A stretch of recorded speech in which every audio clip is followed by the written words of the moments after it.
तुम्ही काय करणार ते सांगा आणि आम्हाला कृपया ह्याच्यातून पूर्ण भाकरी द्या, आमच्या हक्काची भाकरी द्या.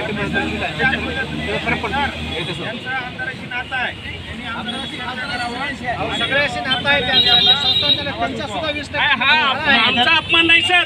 ज्या उदात्त भावनेनं संस्था स्थापन केल्या तिथल्या संस्था चालकांनी हा सगळ्या संस्था चालकाचा सगळ्यात मोठा अपमान आहे. कारण आम्हाला पात्रताधारक म्हणून या संस्थेवर आम्हाला प्राध्यापक म्हणून घेतलंय, शिक्षक म्हणून घेतलंय आणि या पात्रधारक शिक्षकाला जर हे पगार देऊ शकत नसेल तर आमच्या अगोदर सगळ्या महाराष्ट्रातल्या संस्था चालकांनी आधी रस्त्यावर उतरलं पाहिजे. पाठीमागं काय झालं आम्हाला माहिती नाही, काय लिहून दिलंय आम्हाला माहिती नाही, पण जेव्हा सरकार कायम शब्द काढतं आणि आमच्या खात्यावर जर SBI बँकच्या अकाउंटवर जर सरकारनं 20% 40% पगार टाकला असेल तर आम्ही सरकारचे कर्मचारी आहोत आणि म्हणून संस्था चालकांनी हा अतिशय गांभीर्यानं मुद्दा घ्यावा अशी आपणास विनंती आहे सर. आणि महाराष्ट्रातल्या संस्था चालकाकडून उद्या निर्णय झाला पाहिजे की सोमवारपासून 100% सगळ्या महाराष्ट्रातल्या शाळा बंद करा. एका दिवसात नाही निर्णय लागला तर मी नोकरी सोडून देतो, नकोय मला नोकरी. सरकारनं मग तो तरी निर्णय द्यावा की इथून आम्हाला पगारच देणार नाही, आम्ही उद्या शेतात जाऊन काम करतो सर. पण हे काय चाललंय? 4 विषयामध्ये PG केलेल्या माणसाला भीक मागताना काय भेटणं होत असतील.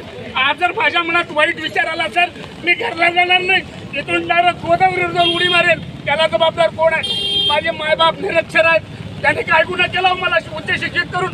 का बहुजनाच्या पोरानं शिकू नये? बहुजनाच्या पोरानं शिक्षक म्हणून स्वप्न पाहू नये? त्यांनी नेमका गुन्हा काय केला? म्हणून माझी विनंती आहे तमाम या व्हिडिओच्या माध्यमातून महाराष्ट्रातल्या सगळ्या संस्था चालकांना माझी आग्रहाची विनंती आहे, पाय जोडून आमच्या पोटाला जशी तुम्ही भाकर दिली संस्थेवर नोकरी विचार करा. एक पत्रक काढा फक्त.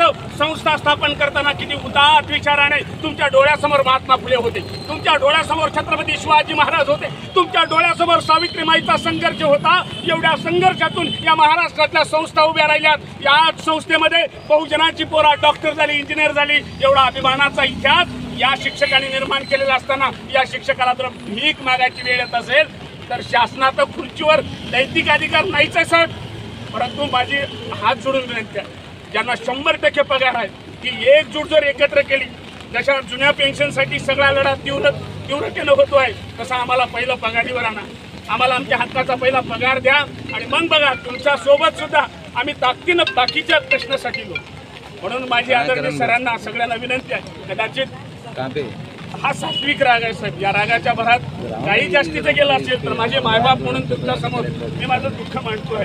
आणि हे सगळं आज जे काही भिकेमध्ये दिलेलं आहे, आम्ही या राज्याचे जे अर्थमंत्री आहेत अजितदादा पवार साहेब यांच्या अकाउंटला हे पाठवणार आहे. मला प्रश्न पडला खिचडी कशी पाठवायची, कारण पैसे पाठवता येतात पण अन्न पाठवता येत नाही. पण हे अन्न आम्ही इथं बसून खाणार आहोत आता, कारण हे माझ्या शेतकरी बापानं पिकवलेलं अन्न आहे. हा अन्नाचा घास कमवताना हाडाचं पाणी करावं लागतं. दुर्दैवाने राज्यकर्त्या लोकांना हे कदाचित माहीत नसेल, पण आम्ही शेतकऱ्यांचे लेकरं आणि शेतकऱ्यांच्या लेकरांना शिकवतो, याचं महत्त्व आम्हाला माहिती आहे.